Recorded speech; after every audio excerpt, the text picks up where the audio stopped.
Kurang dari sebulan saya memutuskan melepas P50 Pro, padahal saya berharap device ini bisa saya gunakan untuk waktu yang lama. Selamat datang di Isaac Lab bersama saya Ismail Jakaria.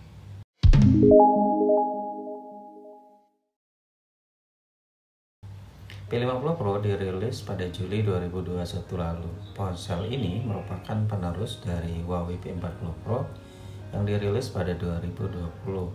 Sempat menunggu sekitar setahun, saya akhirnya membeli device ini. Tapi seperti kebanyakan device yang saya gunakan, belinya juga second.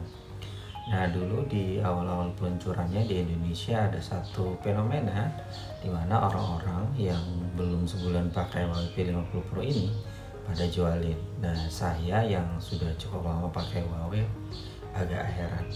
Saat itu saya pikir orang-orang mungkin tidak tahan dengan absennya Google Mobile Services atau tidak terbiasa dengan Huawei Mobile Services, sehingga daripada ribet itu mending dijual.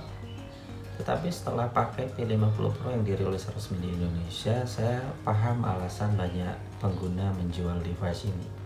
Tidak sekadar absennya Google Mobile Services. Nah, kalau kita flashback ke Huawei P50 Pro yang dirilis di Indonesia, itu membawa spesifikasi berbeda dengan yang dirilis di Cina, terutama prosesornya yang tidak lagi menggunakan Kirin.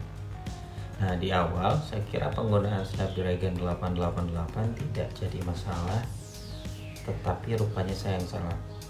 Perbedaan lain dari seri sebelumnya, P50 Pro tidak lagi menggunakan sensor IMX dari Sony, melainkan memakai sensor OmniVision. Jadi ada dua hal yang berbeda ya. Sebagai pengguna dua seri P sebelumnya, yakni P30 Pro dan P40 Pro, saya merasakan ada penurunan kualitas di kamera. Padahal kamera menjadi keunggulan seri P. Hal ini berbeda dengan klaim Huawei Indonesia atau mungkin Huawei pada umumnya di berbagai media sosial bahwa kamera P50 Pro bakalan ngasih pengalaman menghadirkan momen dengan luar biasa. Bahkan kalau kita flashback lagi, Dexomark itu sempat menempatkan Huawei P50 Pro sebagai ponsel dengan kamera terbaik. Itu tidak lepas dari kamera utama yang telah mendapat sentuhan Leica, mulai dari 50 megapiksel wide dengan bukaan 1,8, periskop telefoto 60 megapiksel dengan bukaan 3,5, 13 megapiksel ultrawide dan 40 megapiksel black and white sensor. Tapi bisa jadi ini soal preferensi saja ya. Buat yang baru pertama kali pakai Huawei dan langsung ke P50 Pro mungkin akan punya pandangan berbeda.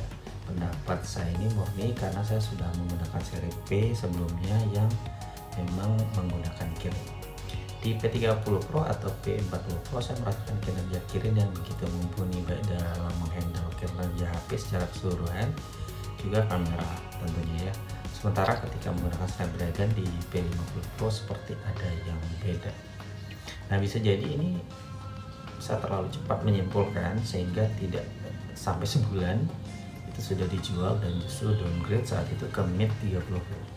Seharusnya tunggu dulu ya, mungkin 1 atau 2 bulan lagi Huawei akan memberikan update software. Nah, saya sebelumnya mendapatkan P50 Pro dengan software Harmony OS. Awalnya saya mengira kinerja kamera yang kerasa kurang wow itu karena Harmony OS ini. Maka saya sempat downgrade ke EMUI 12. Tetapi ternyata memang tidak ada perubahan. Satu hal yang paling saya rasakan dari kualitas kamera P50 Pro adalah ketidakkonsistensinya. Kadang bagus, kadang enggak, kadang AI-nya bekerja, kadang juga enggak. Jadi benar-benar inkonsisten atau tidak konsisten. Hasil jepretan saat low light yang menjadi andalan juga terasa kurang dalam kondisi HP dingin. Pemrosesan setelah jepret tetap jalan, tetapi kalau sudah panas itu jangan harap ya. Jadi apa yang teman-teman lihat di layar saat menjepret atau sebelum jepret itu juga yang didapat gitu ya setelah jepret. Jadi nggak ada proses. Tapi sekali lagi itu mungkin bisa jadi masalah software. Huawei tinggal ngasih update. Meskipun kita nggak tahu kapan ya. Kalaupun ada, itu biasanya minor update untuk patch keamanan. Sementara untuk yang perlu banget kayak kamera ini nggak jelas ya kapan. Tetapi P50 Pro memang tetap bagus, khususnya pada zoom baik itu foto maupun video. Saya sangat terbantu selama kurang sebulan ini ya untuk kebutuhan kerjaan.